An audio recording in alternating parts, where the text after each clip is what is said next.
Oh my goodness, guys. I have major successful manpower on this week's episode of Can on the Lose. To my left, Peter TAKLA, super successful, award-winning movie director. To my right, one of the men that I admire the most. I mean, I consider you my mentor, business mentor, super successful business owner, entrepreneur, CARLO DUPONE. I don't even know how to explain because you do so many things, CARLO. You own one of the top real estate companies in Mexico, Astamar. You are a real estate developer. You're multi-hyphenate, multi-talented. Thank you for driving here all the way from San Diego. Absolutely. Welcome to Cat on the Loose. Thank you for having me. Welcome to Cat on the Loose, Peter. Thank you for having me, Kat. So enjoying being with you guys and especially in here. I know. I'm very honored because both of you live super far away. So I know it was a really long drive and there is so much we have to talk about in 45 minutes. So let's do this fast and furious. And I'm going to explain to everyone why both of you are here today.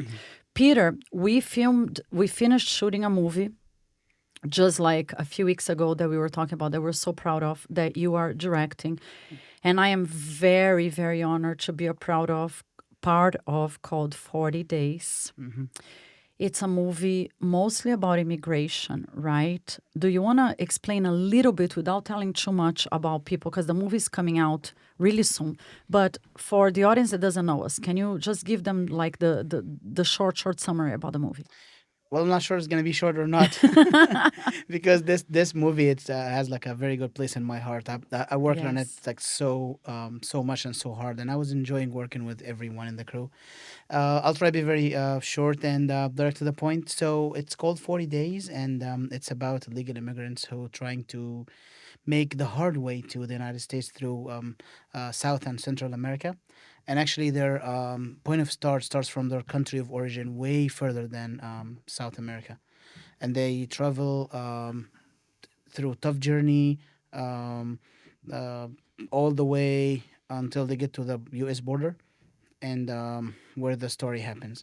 So we're trying to emphasize on how tough this journey is and how these people are victims of a lot of criminals that they face too. Sometimes they make it to the U.S. and sometimes, unfortunately, they don't make it. It's tough. We're trying to say that yes, America is land of like a dreamland or land of dreams or the American dream, whatever you name it. But your life still worthy. Yeah. Do not put it in danger. So this is basically what we were discussing in this movie. We've been working for about a year and a half now. Since we started the idea, writing, casting, and crewing, and we just wrapped about like 3 weeks ago. Yeah. Yeah. It was definitely very special project, very tough shooting. Like we were telling CARLO before we started filming, shooting the podcast, we were literally filming out in the woods. But like you said, it's about people trying to get to the United States the hard way. Through Mexico, through the desert. And a lot of them end up dying in the process, falling in the hands of these coyote criminals. And this is why I decided I gotta invite CARLO to be a part of this episode, because all three of us are immigrants and come from, well, CARLO, you come from a family of immigrants. And a lot of people from your family have actually gone through this in real life, correct? Well, yes, that's correct. Kind of common concept is they think that there are a lot of the people that come through. My family came over through in the just to give some context during the 60s and 70s, and most of them came out here and they migrated towards the Bakersfield area, where when you go down the Grapevine, you see all the agriculture, and they worked in the fields there. They worked hard. None of them, I can probably say, were criminals. They all were hardworking. Grew up there. They had families of their own, the kids, which are my cousins now. The second generation, which would be considered myself as well, which are my cousins. Most of them are all successful now, college graduates, have great jobs, some controllers. One of my cousins actually runs their whole agricultural company there now, where her parents worked. And they came from Mexico. From Mexico, and they came just exactly how the movie is going to depict. They came that way. They risked their lives because they were looking for a better future. Better future for their family, a better place to live, opportunity. Also, a lot of things we got to realize is it's difficult to make money in Mexico. So when they come here, they make more money. They send money back to their families, help support Yeah. their families at home as well. But that's the interesting thing, right, Peter? I mean, you're from Egypt. I came from Brazil. You come from a family from Mexican immigrants. We are very lucky because we made it, right? We live here. We all agree that our lives are very prosperous here. I think we all agree that we're very lucky. But that's not the case with everyone. A lot of people don't make it. A lot of people die trying to get here. A lot of people get in the hands of these coyotes. For people that don't know what the coyotes are, maybe you can explain better what a coyote is. Well, absolutely. So it's not. We're not against immigration because we are immigrants. So Yeah. a lot of immigrants are very successful in here. I would say like most of them, and I totally agree with Carlos because media shows that eh, some immigrants are like criminals, but no, we're not. We're very successful. We're trying to make our life better, and same thing with people trying to come from different parts of the world through the same journey, and most of them they don't really realize or they don't really know how tough it is. Maybe they've been told that it's tough journey, but they didn't know that they are in hands of coyotes. Coyotes is like it's a term um, you call like maybe you call like smugglers, or they're like a mafia or Yeah. something. They're like very terrible people that taking advantage of people want to immigrate to the United States. You pay them and they say they will cross you here, correct? Yes, well, this is ideal, but you pay them, and sometimes they ask for more and more, and sometimes they kidnap people, ask for more Yeah. money. Sometimes they kill people if they don't pay them. Because Some to stories. them, these people are just merchandise. True. Actually, some stories that I was told that they get dressed into Mexican police, so people would feel like okay, we're safe in police hands, but they're not actual police; they're fake. Oh my God. So a lot of these terrible things that immigrants wouldn't know about, and the worst part is that they don't allow them to use their cell phones to make videos, so they can't like warn other people coming from different parts or taking the same journey. Um, so most of the immigrants are like more into victims, like and more than being criminals. So Yeah. they come here looking for better life, for opportunity. Yes, America is the land of opportunity, but they don't realize that they might not even make it to the U.S. Right. I think many times they don't realize they're risking their lives. They might That's end up true. dying in the middle of the desert. And we were having lunch before coming here Mhm. to the podcasting studio, and you were saying something like that happened to one of your relatives, that he was crossing and they asked for more money or something. Yeah, this is not too long ago, a few months ago. Oh, a few So months ago. So this is fresh. this is fresh, yeah. Oh my God. Oh, that's sad. Yeah. So he was traveling through the desert, and oh, by the way, about cell phones you were mentioning, Mhm. they made him take all the cell phones. Go into one of the guys takes all the cell phones. He Oh, controls them all. so they don't even allow to hold their No, they cell weren't even phones. allowed to hold their phones. Oh, wow. Oh my During that God. particular time, they didn't. Okay. So yeah, and so they charged I think it was about $10,000 to cross. And this is a common thing they do is they once you're in the middle of the desert, they'll make a phone call to the family members and say, if you don't, we need an additional $20,000 or whatever the XYZ amount is, and if you don't deliver, we're going to leave them here in the desert, and we're going to leave them here without any water, without any food, nothing, just drop them off. Oh my God. Or lots of times they'll just say, we're going to kill him, and we're going to leave him here.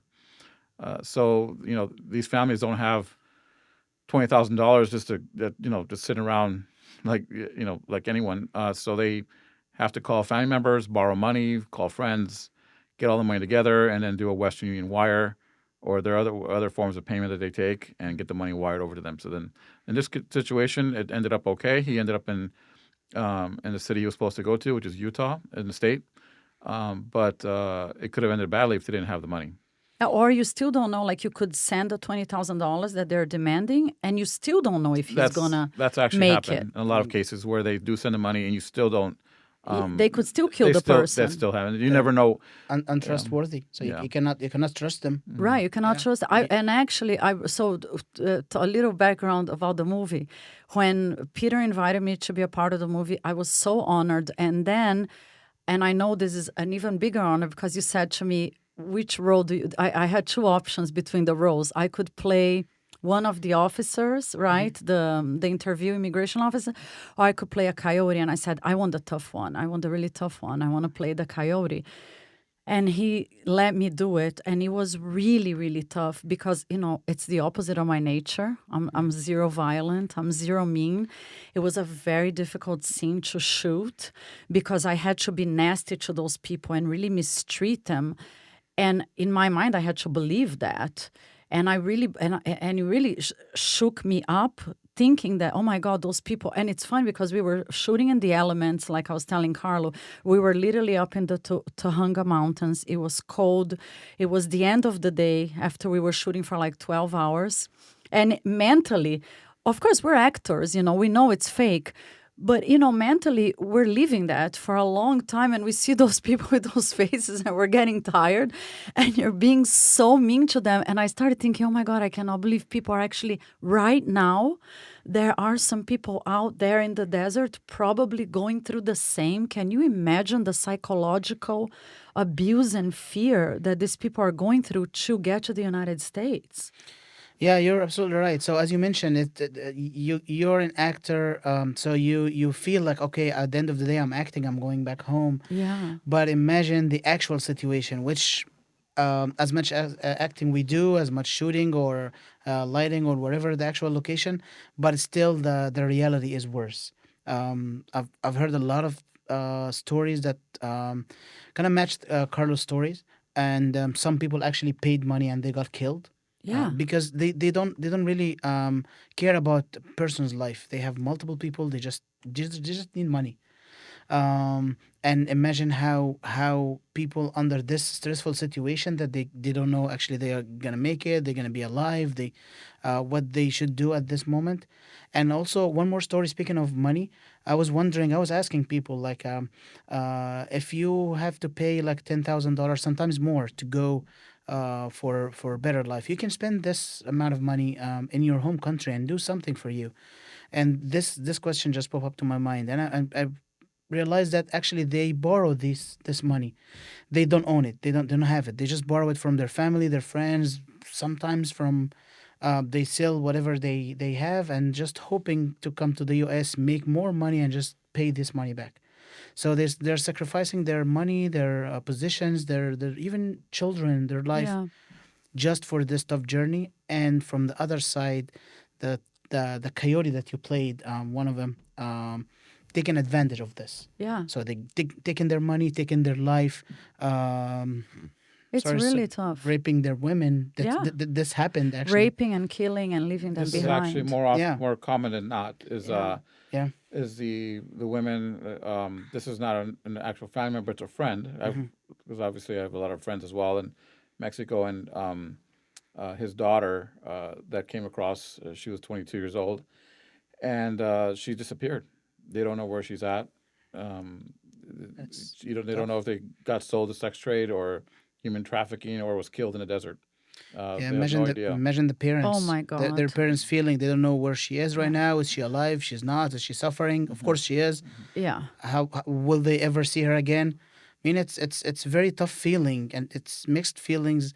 And at the end of the day, you ask yourself a question: does it really worth it? Is it worth it, right? Risking our... I don't think it's worth risking our life for anything, but this is I have a few tough questions for you guys. Okay. Obviously, election year, I think this movie could not be coming at a more appropriate time.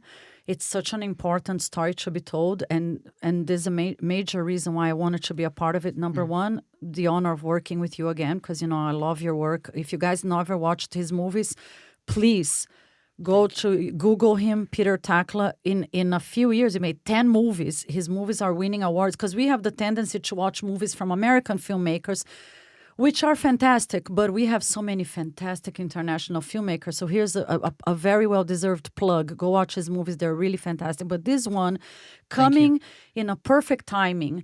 I see these politicians on TV, right? They're talking about the border, the wall, immigration. I do this, I do that, I do that. A lot of them don't have this close approach. Like CARLO is literally your family. It's your relatives. I don't know. Doesn't matter who you want to vote for, but this is one question.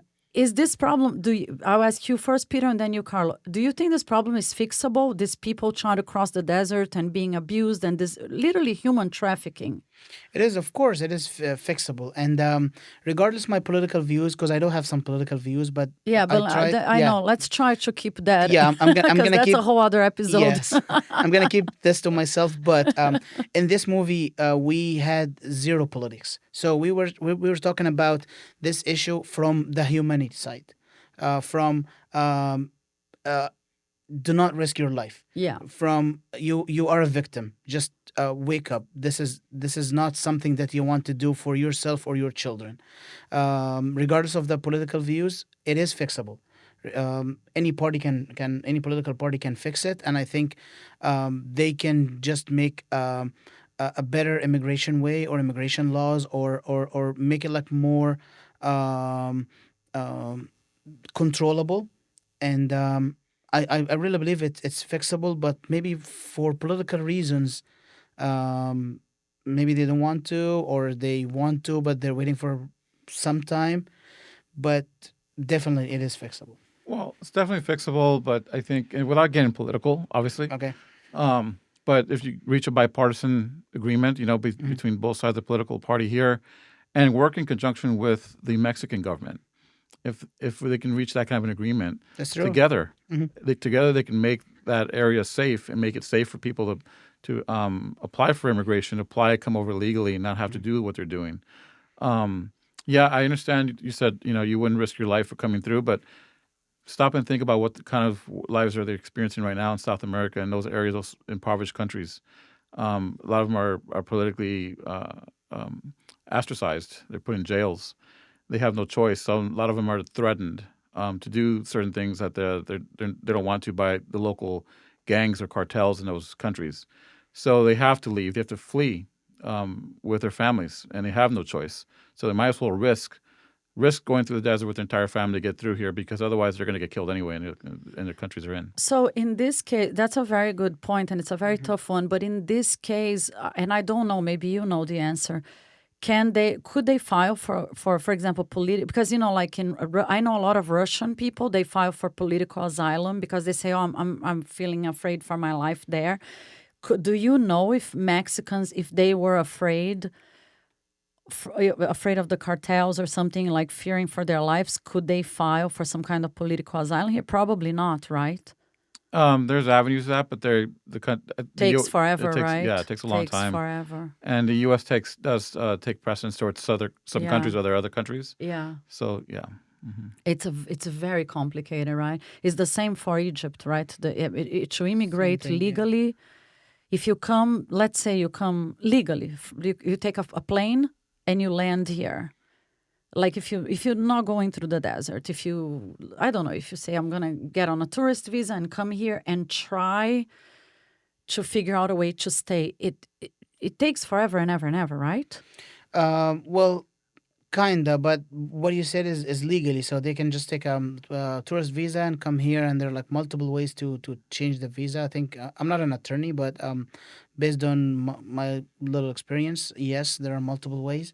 But this is the way that we're asking people to do. Just try to come legally, or at least if you exhaust legal resources, then you think about it. But the illegal resources, it's still the same thing. So what happens once you get you successfully cross the border?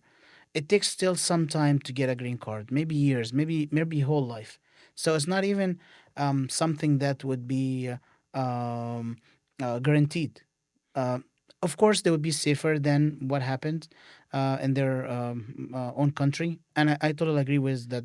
Some people, they don't have choice, but I don't think the millions out there at the border, they all have no choice. No, I agree. Yeah. That's true. Yeah. But it's a very complicated problem because of especially coming from Mexico, because of the amount of people coming. They come in droves. Yeah, they do. Because like, and it's not just a desert anymore. Now they're coming through boats, and boats have recently landed along the San Diego shores. Oh my God! And they come running out. I don't know if you've seen those videos, but I haven't. Yeah, I have they not. come in the little panicle boats, and just pull up right to the shore, and they all run out like it's just happened in Carlsbad, and they all come around and spread out. There's cars there, SUVs waiting to pick So them it up. just gets worse and worse and worse. Your family, the ones that made it, like you were saying, they build a great life for, because it does happen, thank God, right? There are some happy ending stories, thank goodness. So these relatives, do you know what they say about it? Because you use the phrase that I hope people notice. You said they're not criminals, because a lot of Americans, and it's hurtful. I know, because I'm an immigrant, and I know, I mean, I suffer prejudice ever since I was a little kid. Just the fact that I'm from Latin America, they don't know a lot about us, and they have this wrong image. And we see that a lot on TV and everything, especially in election year. They think everybody that comes here, especially illegally, are criminals. And you use that phrase very delicately in the beginning. You said they're not criminals, and they're productive, and they do this and they do that and they do that. Well, I mentioned that because it's the first Exactly, right now when and it's so important. all you hear in the news now is they just talk about this criminals. So everyone just thinks exactly. that's all it's going over. And it's not true. No. So what do your relatives say about this whole situation? Have you ever asked them? It's a sensitive subject. They're, my uncles and aunts are now older, and they don't really like to talk about that. Yeah. No, what I can say is they all worked towards getting either their U.S. citizenships or their visas, and they've bought their homes, they have mortgages, they have credit card bills, and so they're doing great. They made it. They made it. Yeah. They made so it. they have. Yeah. So. When we started filming, the first day we filmed the movie, not in order, but the first day we were filming in the office of an attorney. Mm-hmm. She's a real, very successful immigration attorney, right? And she's immigrant too, by the way. Yeah, she's a very successful immigration attorney. And she was consulting for Peter, because Peter wanted to make the movie as realistic as possible. And she was talking about these detention centers and how people are treated when they come in. And it was, to me, and I can never describe the way she described it. I wish she was here right now. But I was really shocked, because it's not like they get this one-on-one individual attention and the attorney and everything. They're literally thrown in a detention center. Yes, because as far as I know, as far as I was told, it's they're not few handful amount of people. They're like thousands. Yeah. Sometimes like hundreds of thousands. So there's no enough officers to decide whether they're allowed to get to the US or not. So they throw them in detention centers. Sometimes they spend month and month until they get a decision. I want to go back to the criminal thing that the media shows, and I want yeah, because this is one of the movie messages. So we want to show that immigrants who decide to come illegally, obviously they exhausted their choices to come legally, and they're not criminals. They're not trying to come for a criminal reason. They're just victims. They don't know how tough the journey was, and they have dreams. They have American dream. They want to come here. We have this pregnant lady. She wants to give birth to her kid in the U.S. And just raise him. And they have dreams to have their own house, their own nice job.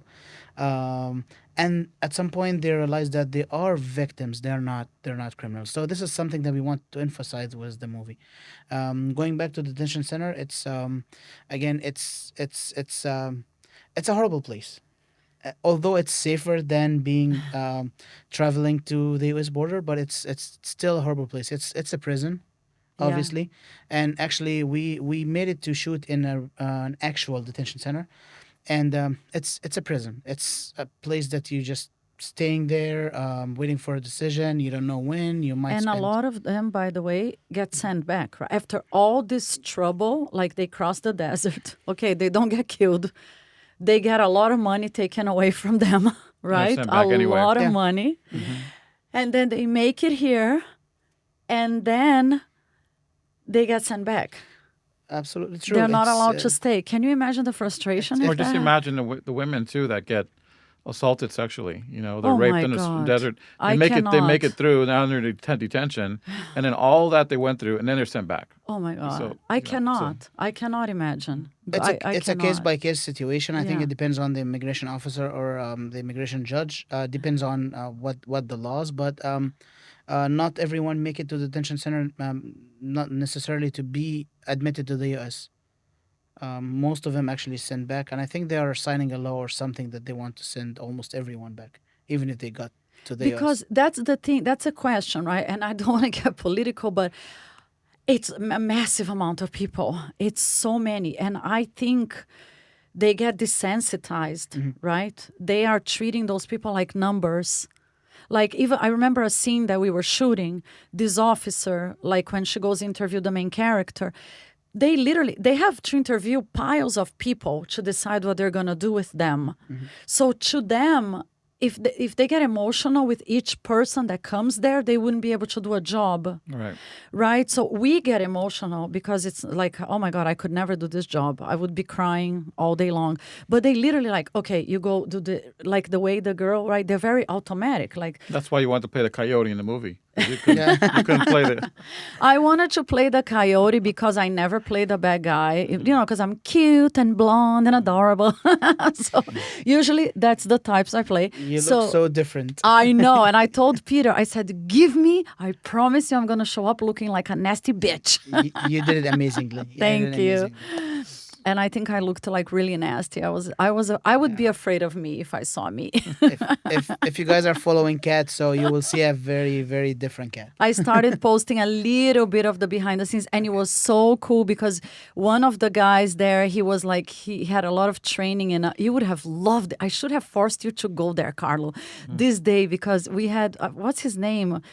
Oh my God, I'm horrible with names. One of the actors, he had a lot of training with the props and martial arts and guns. I mean, Tito? No, okay. no, not Tito. He was one of our actors. Oh my God, I feel so bad that I forgot his name. And he was, we were literally doing, before my scene, he was, because I never did that. I never punched anybody in my life. So we were doing like all these lessons, like this is how you punch and this is how you go on somebody's face and this is how like you hold the gun and move. So it was like really fun, but really intense because you have to believe if you have a gun, you would shoot someone. If you're going to punch someone, that you really mean to punch them to hurt them because you hate them, right? All these things that are not my nature, but if you're going to do that scene, you have to believe you're going to do it. That's true. So the reason a coyote that you played is punching someone, it's not because they hate them. It's because they are not allowed to talk. Right. They're Exactly. Intimidation tactic. Yeah. Exactly. So it's just something to show them and to show everyone that hey, you're just a number. You're just a couple $100 or whatever, a couple $1,000 that you pay to us, and that's it. Yeah. You're not allowed to object. You're not allowed to ask questions. Yeah. So this is basically it's literally like shut up, don't. Yeah. And actually, that was the line. No, I'm not gonna. No, that I'm not. Don't let me talk too much. Let me tell you a story. It's I'm not sure it's should I call it like a funny story or a terrible story? But it was told to me by one of these immigrants. So there were some Egyptians, and Egyptians are like kind of. Like Mexicans, when they laugh and when they have jokes, even if in the bad situations, they have some jokes because it's a long journey. So at some point in one of the vehicles or staying, whatever, they were just making some jokes with a loud voice. And one of these guys were just like annoyed about their loud voice. So they just put the gun on top of one of their heads. And then, guys, if you don't make it down, I'm going to kill your friend. Is it that cheap? I mean, but it happens. It was happens. Like surprisingly, it's not like asking them to lower their voice or whatever. It's just like, okay, I'm gonna kill this guy. I'm gonna shoot you. Yeah, that's it. That's the one thing that the majority of these coyotes are also majority ran by cartels. Mm-hmm. So and cartels don't have any care for life. They have zero care for life. Yeah, it doesn't matter to them. You're just like you said, you're a dollar figure. And get you from point A to point B, or it doesn't matter if you don't get to point B.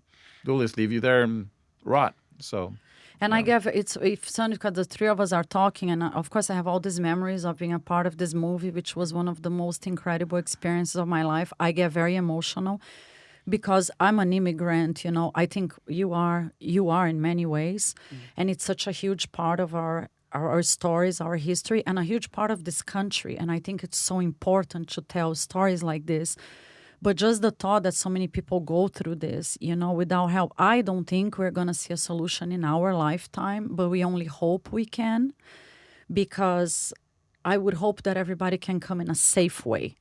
Like you said, and I understand what you said, that they're risking their lives there. A lot of them, the cartels put them against the wall and they say, give me money or I'm going to kill your family, especially in Mexico, right? That's one thing I don't like about Mexico, the cartels, of course. But I would hope somehow, I don't know how, everybody would be able to come in a civilized, safe way, which I don't think we can. We are going to see. But before we started recording the podcast, you mentioned something really, really special that Peter and I didn't know about your friend that does this work. Can you mention his name?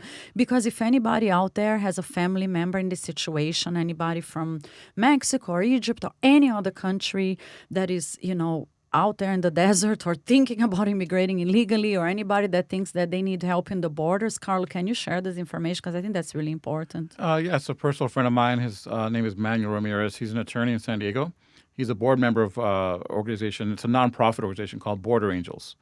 You can go visit their website. It's borderangels.org. And what they specialize is just advocate towards human rights, and that's their main focus. Assist everyone that's coming over that are looking for a better life and that are struggling through that desert, like you mentioned. They help provide assistance for them, and that's so definitely visit their site. Borderangels.org.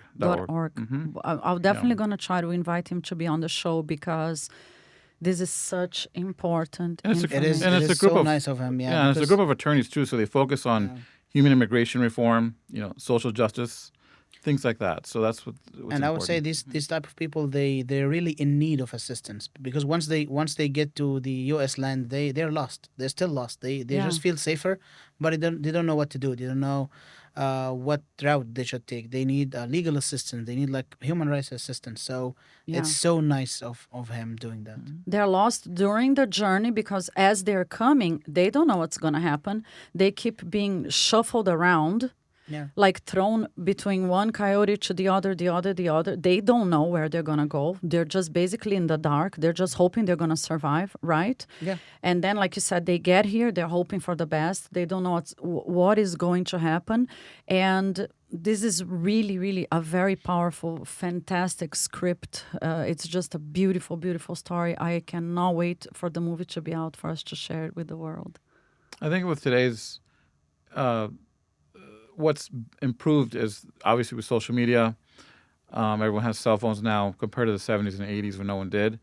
I think people now that are coming across know the dangers because they've seen, like your movie, it's going to be one that's going to come out. And everything that's on social media, people are aware of what's the dangers involved compared back in the 70s and 80s when they hope that they get through and everything's going to be okay, and they assume that. But even now, like you mentioned right now earlier at lunch, the process at the very beginning seems very calm and relaxed, and you arrive and everything looks like it's going to go normal, and it slowly progresses to get to the worst case scenario. You mentioned that. I don't know if you should want to touch on that too.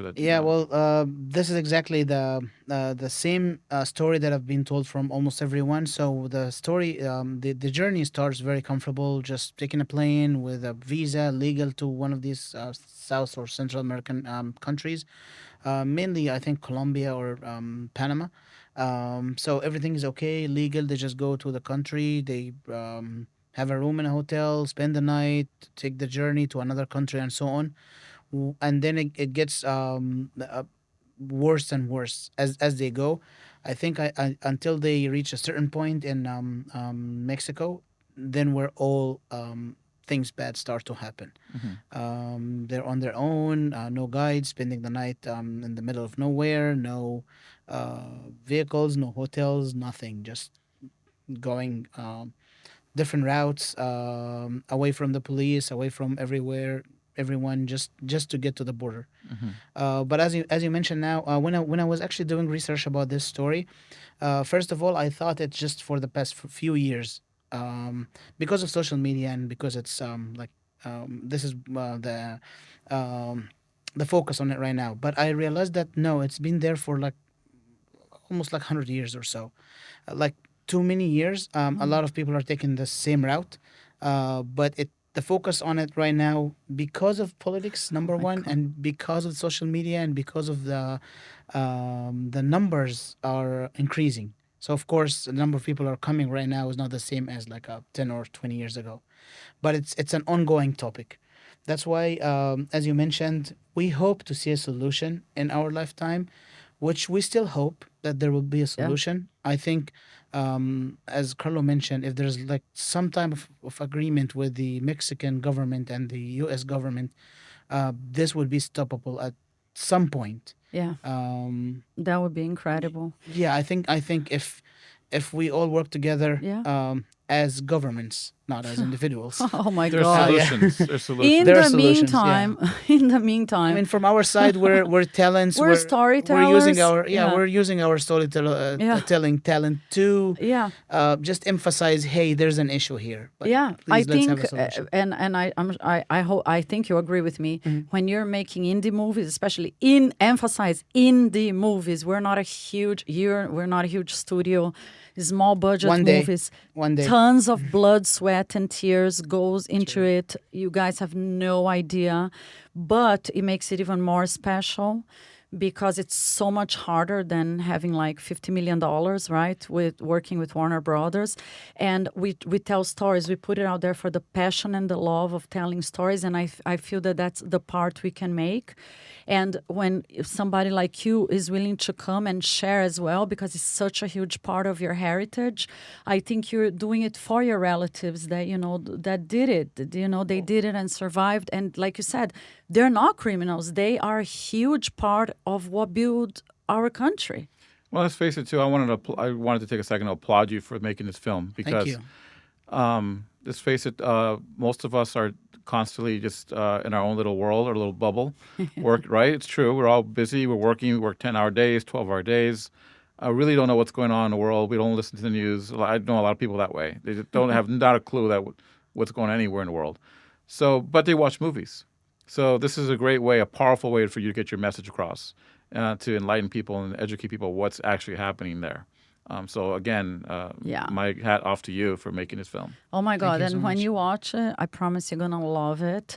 It's coming soon, right? Next year, beginning of next year. Yeah, we're planning to make it ready by 2025, by Yeah. the beginning of 2025, which is Yeah. so close because Yes. time flies. Oh my God. Yes. Um, Yes. Yeah, we're in post production now, and we're working like very hard to make it Yes, we happen are. as to the best that we can. Yeah, do. and of course, once it's out, you're gonna come back, and we're gonna scream it from the top of our lungs. We want everybody to watch it, and I don't want to get into politics, but you asked me on the way here, am I gonna vote? And I'm like, I always joke that I'm Switzerland because coming from Brazil, I'm so traumatized about politics, but I am gonna do my part and vote. Are you gonna vote? Well, of course. Vote. Yeah. It's So- our duty to vote. Yes. So I'm saying, cat on the loose, cat kingdom, please, let's vote. I don't care who you vote for, right? Let's vote. It's our part. It's our duty to the country to vote. So Yes. we all have to go to vote regardless. Maybe think about who you vote for. But vote. Yeah, not for the person. I don't want to go politics, but not for the person. Just go for the beliefs of the party. I think, yeah, That's it. vote. Execute your right and, make your voice heard. Gentlemen, I feel extremely honored because I truly, truly admire both of you. I'm so happy I connected both of you. I'm sure we will do amazing, wonderful projects in the future together. Peter, thank you for driving such a long distance. Thank you with all my heart for including me in your project. It's I cannot speak in Actually, words. I want to thank you for being part of this movie. So, Kat, you've been very helpful, very supportive. you. Not only like as, I'm gonna as start an actress. crying. No, I mean, I have to say it. So it's not only as an actress in the movie. So, Kat, you've been with me like when we just started pre-production. She invited actually the team to her house, and we had the first pre-production meeting Oh, in her wow, house. that's true. We did. Yeah, so we had a lot of work, and she was doing set design for us. She was doing like everything that she could do to help us making this film happen. So I want to thank you so much, Kat, for the big part that you've done for us, and thank you It's for having my us here. honor. If anybody has the luck, next time I invite you to come to a Peter TAKLA set, run, don't walk. I will. It's a huge honor because I'm sure one of these days we're going to be there picking up your Oscar. And, you know, I adore you. I love your work. You're one of my mentors. I know you drove a huge long distance to be here. Thank you so much, Thanks for Carlo having me. DUPONE, owner of Astamar Realty, one of the top real estate companies in Mexico, in the Mexican Riviera, a huge part of your culture. Thank you for supporting the podcast. Thank you for driving here. Thank you for everything you do. You're super inspiring. One of these days, I want to do a new episode with you about being an entrepreneur, being successful. How do you run all these businesses? Because you know what? I get messages from people from all over the world asking these questions, like, how do you run a business? And I don't know how to answer, so I definitely want to invite you back. I'll be happy to. Thank you, guys. This was such an honor. 40 days coming soon, so stay tuned. Be safe out there. Thank you, guys. Thank you. Thank you for having us.